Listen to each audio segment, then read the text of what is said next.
આજના સમયમાં કે જ્યાં મોંઘવારી દિવસે ને દિવસે વધતી જઈ રહી છે, શિક્ષણ પણ દિન પ્રતિદિન મોંઘું થતું જઈ રહ્યું છે, ત્યારે વડોદરા શહેરમાં એક નવતર પ્રયોગ અને આ નવતર પ્રયોગ કર્યો છે શ્રી છત્રપતિ શિવાજી સહકારી મંડળી લિમિટેડ અને શ્રી છત્રપતિ શિવાજી રાજે વિચાર મંચના અધ્યક્ષ ગૌરવ પવડેના માર્ગદર્શન હેઠળ 4 વર્ષ પહેલા તેની શરૂઆત કરવામાં આવી હતી. પસ્તીદાનથી વિદ્યા જ્ઞાન મહાયજ્ઞ અને પસ્તીદાનથી વિદ્યા જ્ઞાન મહાયજ્ઞ ની આ વખતે પણ 2026માં પણ તેનું આયોજન કરવામાં આવ્યું છે, જેમાં તમે પણ જોડાઈ શકો છો.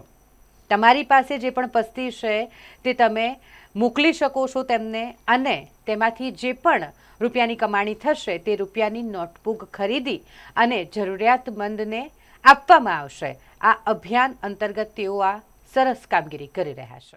શ્રી છત્રપતિ શિવાજી રાજે વિચાર મંચ દર વર્ષે પસ્તીદાનથી વિદ્યાદાનનો અભિગમ આ લે છે, અને એ ઉપદેશ છેલ્લા 6-7 વર્ષથી અમે જે લોકો સુધી પહોંચાડેલો કે ભાઈ તમારા ઘરની પસ્તી અમને આપો, અને એનાથી અમે કોઈ જે જરૂરિયાતમંદ બાળકો છે તેઓને અમે પુસ્તકો આપીશું.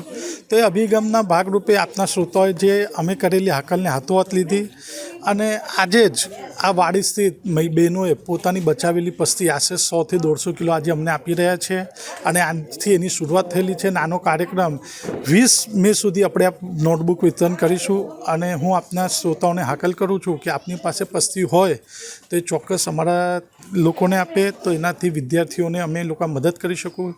અને બીજું કે આ વર્ષે અમે અંદાજિત 1000 છોકરાઓને મદદ કરવાનો સંકલ્પ લીધો છે.